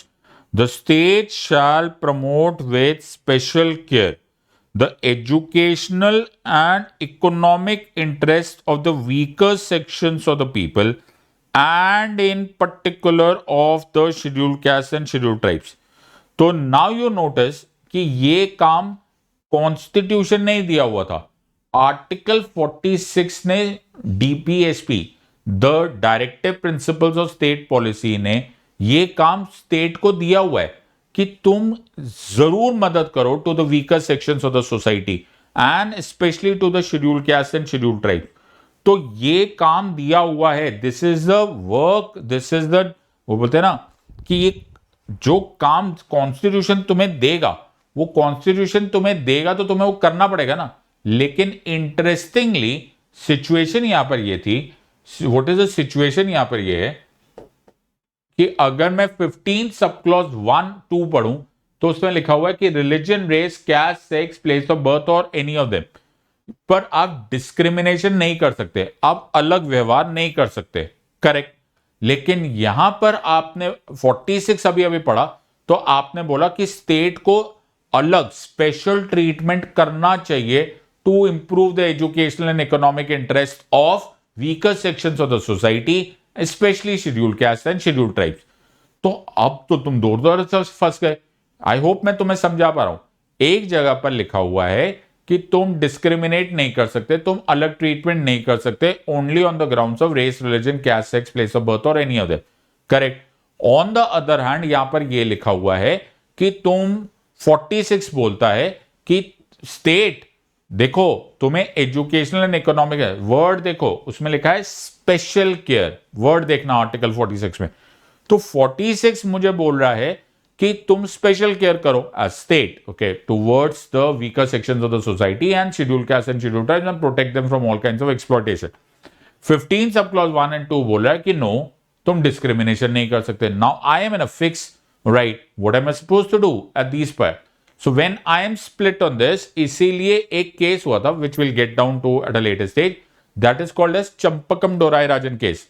Champakam Dorairajan case में supreme court के सामने supreme court was seized with this issue because on the one hand article 46 ये बोल रहा है, on the other hand article 15 is asking you not to do this. So Supreme Court at that time read it in a way कि since fundamental rights are justiciable, fundamental rights are guaranteed rights, तो fundamental right होते हुए तुम 46 को नहीं सुन सकते, fundamental rights will prevail. This was way back 1950, but at that point in time supreme court की judgment के, in the light of supreme court judgment, state के पास कोई चॉइस ही नहीं थी, because we wanted to give special care for the protection of weaker sections of the society, we wanted to protect the scheduled caste and scheduled tribe. So what's a way out?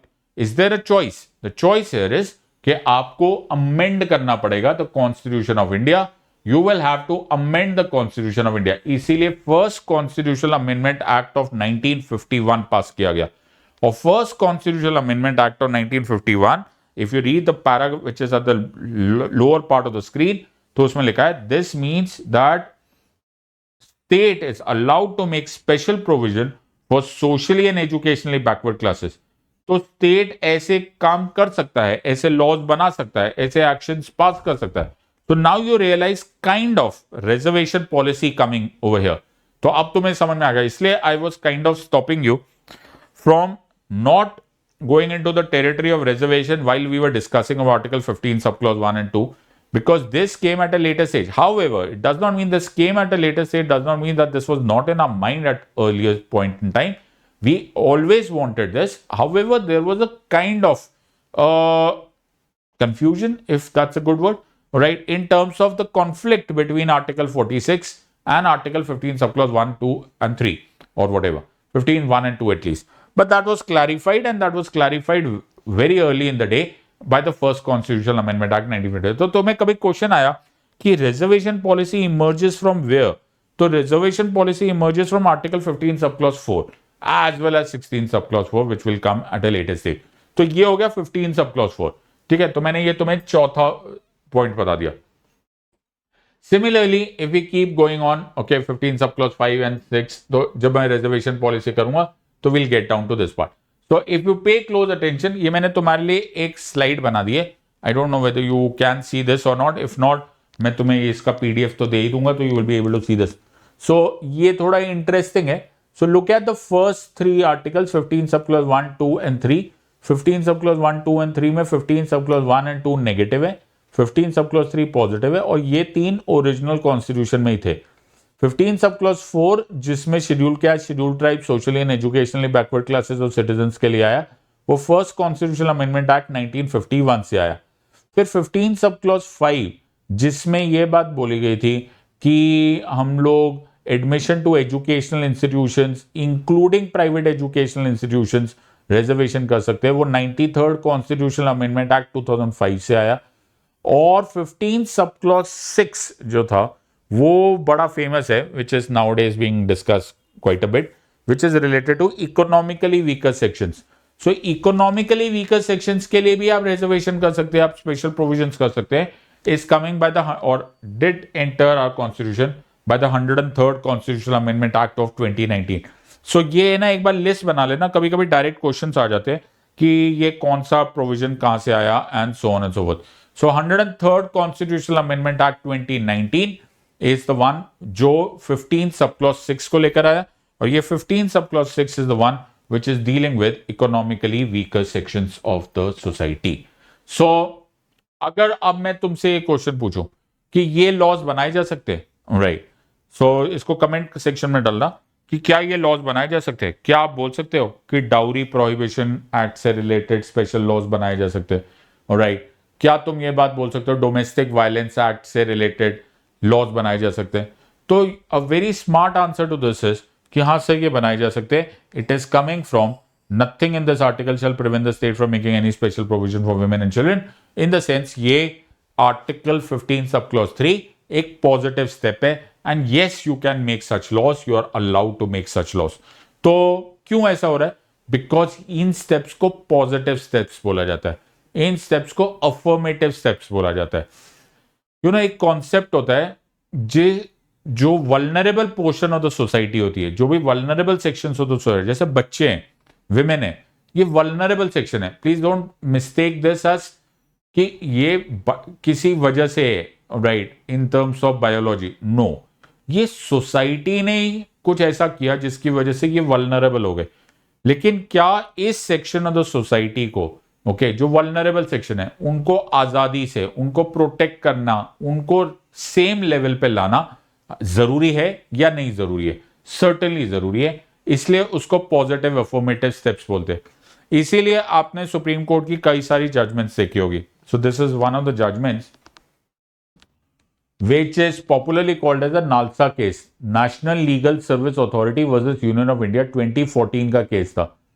Now ये case third gender के बारे में बात हुआ था। Now हुआ ये था कि अगर आप पूरा कॉन्स्टिट्यूशन खोल के देखोगे तो आपको ये बार बार देखने में मिलेगा कि race, religion, caste, sex, place of birth और एनी ऑफ देम के बेसिस पर आप डिस्टिंक्शन नहीं कर सकते, डिस्क्रिमिनेशन नहीं कर सकते, लेकिन प्रोटेक्शन तो कर सकते हो। इन द सेंस जो थर्ड जेंडर है उनको जब तक आप रिकॉग्नाइज नहीं करोगे कि that it is the gender, तब तक आप उनको आप प्रोटेक्ट नहीं कर पाओगे। So the NALSA case was a watershed event in the entire jurisprudence related to the concept of equality, that the third gender को पहले recognize तो करो, okay, that this is a third gender.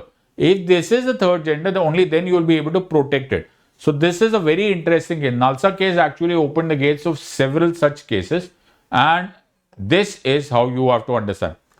एक thought पे ऐसा लगता है, और शायद तुम्हें भी ये पढ़ते टाइम ये लगा होगा कि सर ऐसा लग रहा है कि 15 सब क्लॉज 4 और आधा उसके बाद जब 16 सब क्लॉज 4 भी आएगा तो 15 सब क्लॉज 4 और 16 सब क्लॉज 4 वो एक्सेप्शन है to the concept of equality.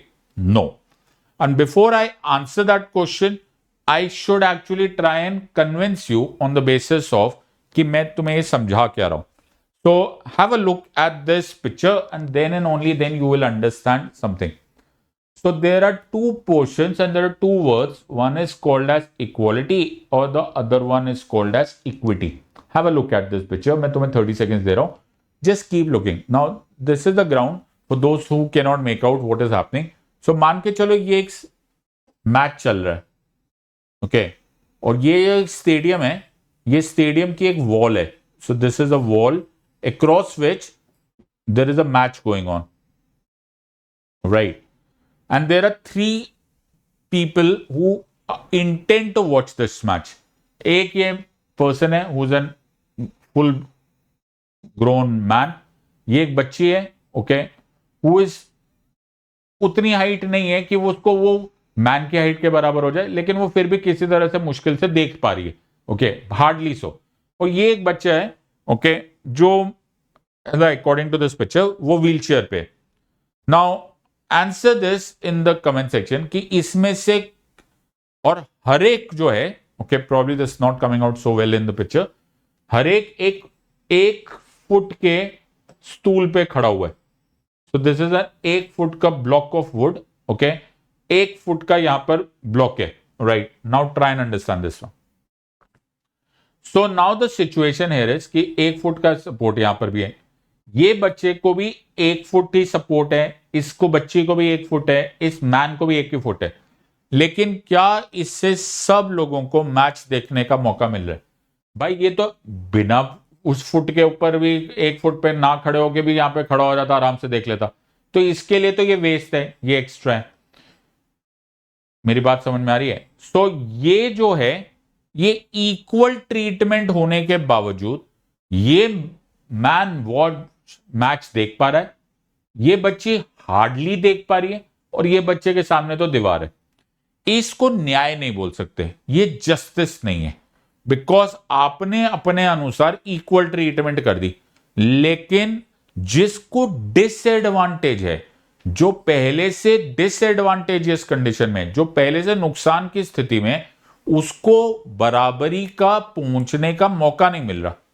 होना यह चाहिए कि इसकी कभी नीड ही नहीं थी, इसकी कभी जरूरत ही नहीं थी, तो इसको 0 सपोर्ट कर दो। भाई ये तो अपने 2 पांव पे खड़ा हो जाए, stands on his 2 feet, he'll be able to watch this match। ये जो एक्स्ट्रा स्टूल है, ओके, ये इस बच्ची को दे दो, ओके, वो कंफर्टेबली रादर देन 1 फुट से उसे 2 फुट हो जाएगा, she'll be able to watch this match। और इस बच्चे के लिए तो पूरा का पूरा एक रैम्प बना दो, एक सपोर्ट में बना दो, ताकि वहां तक व्हील चेयर चली जाए और फिर वो आराम से देख पाए। अब तुम्हारे ध्यान में ये आएगा कि यहां पर इक्वल ट्रीटमेंट की जा रही थी, यहां पर अनइक्वल ट्रीटमेंट हो रही है। अगर मैं इसको अनइक्वल ट्रीटमेंट बोलूं तो क्या ये एक्सेप्शन टू इक्वालिटी का कॉन्सेप्ट है? Is this against the spirit of equality? I'd rather say no. Why? Because the concept here is कि मुझे इक्वालिटी करने से ज्यादा इक्वालिटी तक पहुंचना जरूरी है। This is the concept. मेरे को इक्वालिटी, इक्वल ट्रीटमेंट करके मैं क्या करने वाला हूं, right? The important point is कि मुझे इक्वल प्रोटेक्शन, इक्वालिटी तक पहुंचना है। मैं तो तब खुश होऊंगा कि अगर जिस पर्सन को एडवांटेज है और जिसको डिसएडवांटेज है, उनको मेरी मदद या तो मिले या ना मिले, लेकिन अल्टीमेटली उनका एंड रिजल्ट ये हो कि दोनों को इक्वल ट्रीटमेंट हो या ना हो, लेकिन दोनों इक्वालिटी तक पहुंच जाए। तो इक्वालिटी पहुंचने की चीज होती है, you have to reach equality. उसके लिए हो सकता है कभी कभी तुम्हें अनइक्वल ट्रीटमेंट करना पड़ जाए। Now, where does this take me on the line of argument that we were already raising? 15 subclause 4 और मैंने यहां पे बोला 15 subclause 4, 15 subclause 5, ये सब एक्सेप्शन नहीं है। Why am I saying ये एक्सेप्शन नहीं है? Assume for a moment कि यही जो मैंने अभी फोटो दिखाई थी, यही फोटोग्राफ है ना। हुआ ये कि एक ग्रुप ऑफ सोसाइटी जो है, ओके, वो आगे बढ़ती गई, उसको उसके साथ कोई भेदभाव नहीं हुआ, उनको एजुकेशन भी मिल गया, उनको सारे रिसोर्सेज भी मिल गए, उनका शासन प्रशासन में भी पार्ट था, उनके पास पावर भी थी, एवरीथिंग वाज डन। तो ये आगे बढ़ते गए, एंड उसी कंट्री में सेम ग्रुप ऑफ सिटीजन्स में, लेकिन एक और ग्रुप, एक सेपरेट ग्रुप पीछे छूटता चला गया, ओके, जिनको हम schedule caste, schedule tribes, backward classes, weaker sections, socially educationally backward classes, जो मर्जी नाम से आप देना चाहोगे आप दे सकते हो। This is the wisdom, this is the logical, okay. I don't want to go into the politics of this, okay, वो मेरा काम नहीं है। तुम्हारा काम, मेरा काम लॉ समझना है। I am a humble student of law, मैं ब्लैक एंड व्हाइट पढ़ता हूं और ब्लैक एंड व्हाइट समझता हूं। So this is what Baba Saheb explain. Baba Saheb said कि ये तो आगे रह गए, okay, so this is ahead. तो मान के चलो इन दिस स्टोरी ये वो है जो टॉल मैन है, ये तो ऑलरेडी मैच देख पा रहे, देव ऑलरेडी अचीव्ड और they are already on the way to reach a particular level of success, या फिर उनको जो चाहिए वो उनको मिल जाएगा। But then on the other hand, as oppose to them, this is the group which is the one जो पीछे छूट गए, राइट। और उसमें छूटने की वजह सोसाइटी थी, डिस्क्रिमिनेशन था, भेदभाव था, जो मर्जी था, कैस्टिज्म था, या whatever that could be. So हुआ ये कि ये एक नॉर्मल पोजीशन में है और ये एक डिसएडवांटेजेस पोजीशन में, या फिर ये बात बोल सकते हो कि ये पीछे छूट गए, ओके, बैकवर्ड क्लासेस हो गए, socially and educationally backward classes. अब मैं अगर ये बात बोलूं कि आज के बाद, right, considering this is the status क्यो, अगर मैं बोलूं कि आज के बाद दोनों को इक्वल ट्रीटमेंट होगी, ओके भाई, तुम्हें भी सेम होगा और तुम्हें भी सेम ही ट्रीटमेंट होगी, और फिर हम देखेंगे कि किसको एडमिशन मिलती है एक कॉलेज में, और फिर हम ये देखेंगे कि किसको जॉब मिलता है सरकारी, तो भाई ये तो अन्याय हो गया। क्यों? क्योंकि ये तो डिसएडवांटेजेस कंडीशन में है ना, तो इसको तो जॉब मिलने से रही, ये तो एजुकेशन पाने से रहा, ओके, इसको तो किसी हाल में भी नहीं होगा क्योंकि इसको तो एजुकेशन ही नहीं मिली, इसके तो पुराने कितनी सारी जनरेशन्स ने स्कूल ही नहीं देखा। तो मैं इसको मैं इक्वालिटी पहुंचाना चाहता हूं, मैं इक्वल स्टेटस पे पहुंचाने के लिए मैं इसको थोड़ी सी मदद करता हूं, और उस मदद को बोला जाता है रिजर्वेशन। तो मैंने डिफरेंट ट्रीटमेंट किया है, इसको रिजर्वेशन नहीं दिया, ओके, इसको जीरो मदद करी क्योंकि ये पहले से आ गए, लेकिन इसको मैंने मदद करनी बनती है। इसको बोलते हैं द कॉन्सेप्ट ऑफ इक्विटी। मैं मदद करूंगा और कोशिश करूंगा, I will hand hold him ताकि he reaches the same level as the ones who are already in advantage. In other words, ये exception to the concept of equality नहीं है, this is a method of reaching equality. So once you are reaching equality, regardless of the fact कि तुमने different treatment किए, yes, you've done a different treatment, but this is not an exception to the concept of equality. So this is how you understand a subject, और law को समझने के लिए यह मेहनत करनी पड़ती है।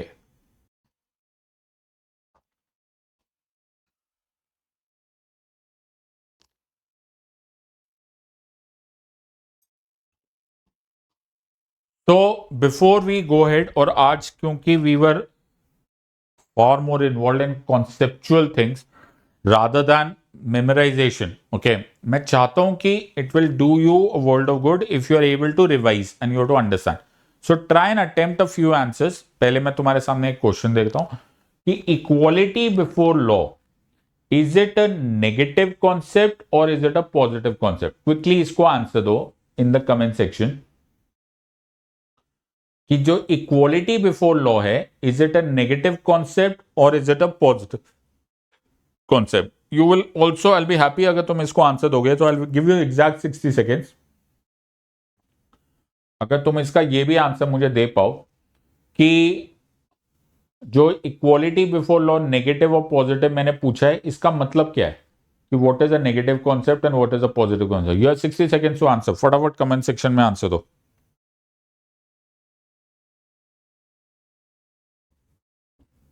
Hurry up.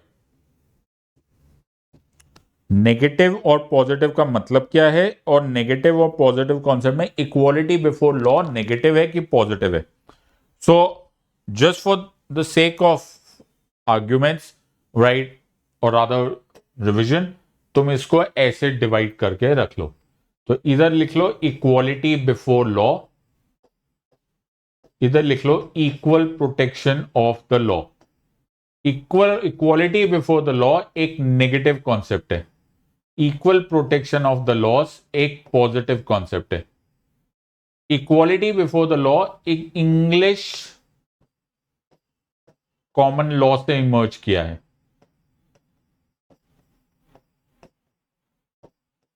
और equal protection of laws American school of thought या अमेरिकन स्कूल ऑफ लॉ से इमर्ज किया है। इक्वालिटी बिफोर लॉ को नेगेटिव इसलिए बोलते हैं बिकॉज ये मना करता है, ये नो बोलता है, ये बोलता है दैट देयर आप कोई डिस्क्रिमिनेशन मत करो on in the eyes of law, on the basis of race, religion, caste, gender, किसी भी बेसिस पर आप कोई भी डिस्क्रिमिनेशन मत करो, सबको एक ही निगाह से देखो, राइट? तो that is a negative concept as oppose to American school of thought, जिसमें बोला जाता है आप इक्वल्स को ट्रीट करो इक्वली, इक्वल्स को ट्रीट करो इक्वली, अनइक्वल्स को मत ट्रीट करो equally, don't treat it equally, in fact आप करो, रीजनेबल क्लासिफिकेशन। क्या करोगे आप सर? आप रीजनेबल क्लासिफिकेशन करोगे, आप एक जायज वर्गीकरण करोगे, that is called as reasonable classification. और रीजनेबल होना चाहिए, जायज होना चाहिए, ये नहीं कि जो मर्जी आ जाए। इन अदर वर्ड्स आप यूज करोगे इंटेलिजिबल डिफरेंशिया। तो अब तुम्हें समझ में आएगा कि इंटेलिजिबल डिफरेंशिया कोई जायज वजह होनी चाहिए, कोई जायज ग्राउंड होना चाहिए, only then you will be able to use this part. तो ये एक पॉजिटिव कॉन्सेप्ट है।